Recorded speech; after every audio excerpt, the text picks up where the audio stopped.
Syrian protesters on the streets of Damascus burn the flags of Iran, Russia and China, allies of the Syrian government.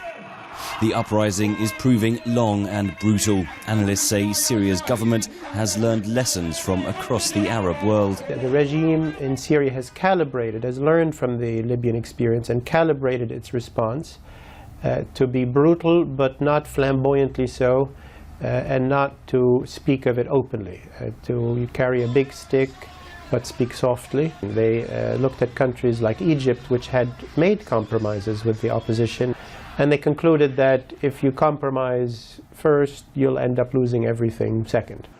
There are lessons too in neighbouring Lebanon, which fought a civil war in the 1970s and 80s. Like Lebanon, Syria has several religions, Sunnis and Shias, Alawites, which includes President Bashar al-Assad and much of the ruling class, along with Christians and Druze.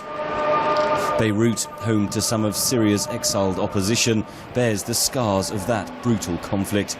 It is a war that still reverberates in Syria, says Paul Salem. They've used the lessons in the reverse way. The regime's effectively threatening the Syrian people that if they get rid of the regime, they will have a civil war on their hands.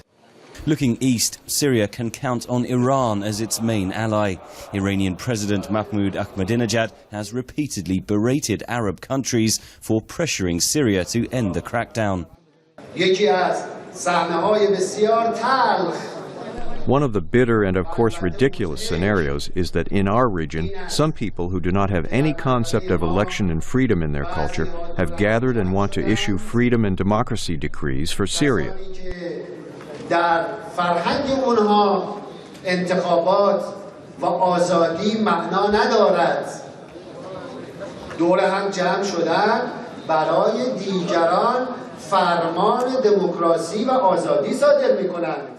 With some regional support, it will be difficult for the international community to isolate Damascus.